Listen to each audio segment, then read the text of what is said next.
Idols hier bij 3FM in het teken van de band Stone. 3 voor 12. Radio. Jasper Leijdens. Ja, en ik ben zo ontzettend blij dat ze hier zijn. Er komt een album aan, Autonomy. Dat komt begin volgend jaar uit. En dit is de Stone waar ik een jaartje of 4 geleden verliefd op ben geworden. Gewoon keiharde gitaarmuziek. Het is een beetje indie, het is rock, het is punk, het is rauwer dan ooit. Sarah en Finn, welkom in de studio. Hey. Hello, Jasper. It's good to How see are you you guys again. doing? Because it's been a long time. Yeah. It's great to be back. It's great to be back. You know, this is our first time doing a live session for NPO 3FM. And, you know, our first one with you here as well, so...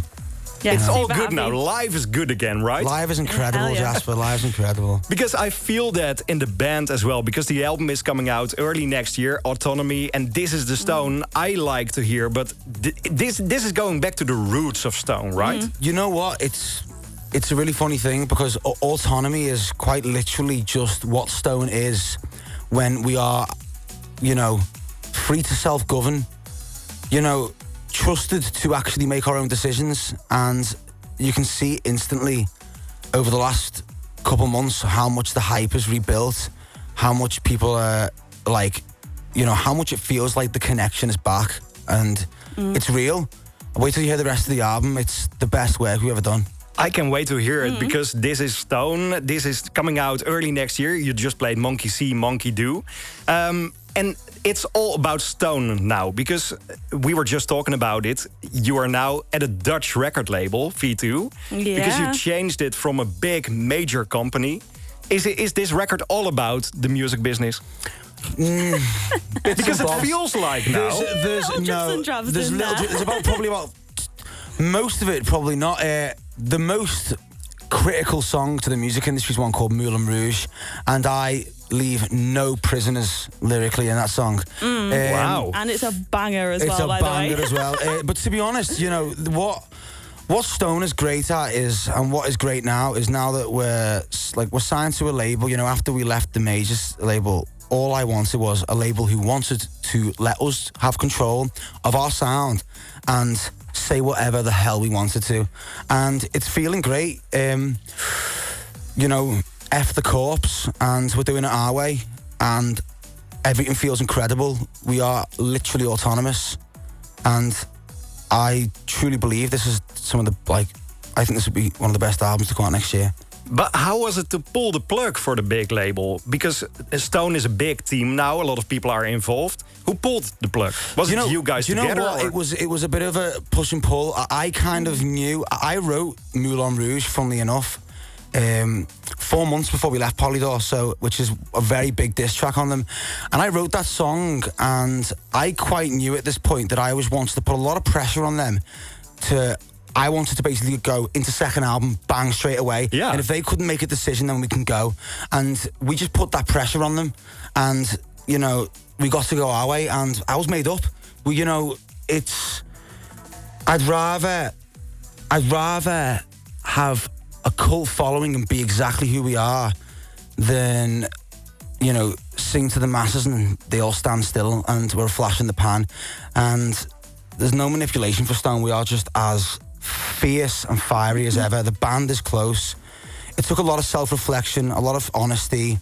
You know, Sarah had to tell me to get my shit together a good few times in my mind, and we're all like a family now, aren't we? Yeah, we are. You know what? We had a really good time recording the album because it's so nice being able to just get back to our roots and do things our way. And we did it all live together in the room.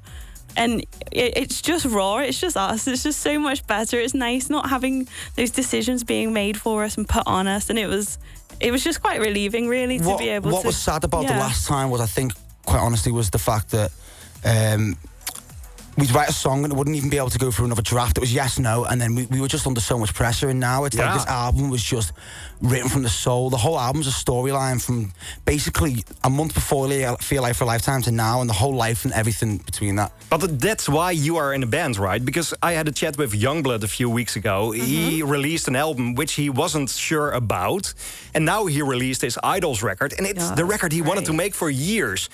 I think this happens a lot in the music business. Look how right? it's people who tend to go all the way in the music industry. For example, Youngblood, it's resilience. He's got an unwavering amount of resilience. Yeah, you know, I love his new album. The last album, I didn't like it, and I found it very inspiring. Quite honestly, Idols, I was like, damn, Dom, you know, you've done this and you're already massive. So it's just inspiring. But really, this second album, it's all coming from us. It's about recovery. You know, I'm sober now at my young age.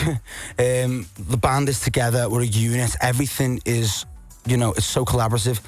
And, you know, we've got, like, it's on sale now. Go and get one. Something you can touch, something you can feel. But you're telling that you're sober now. Are you different on stage now? Because in the music business, booze is a big thing. How's your life on stage now? I truly believe that Stone is the most visceral and exciting live act, you know, in our age group in the fucking world. I see that. I think we are here to blow minds now, and being sober, living a straight edge lifestyle, I perform better than ever.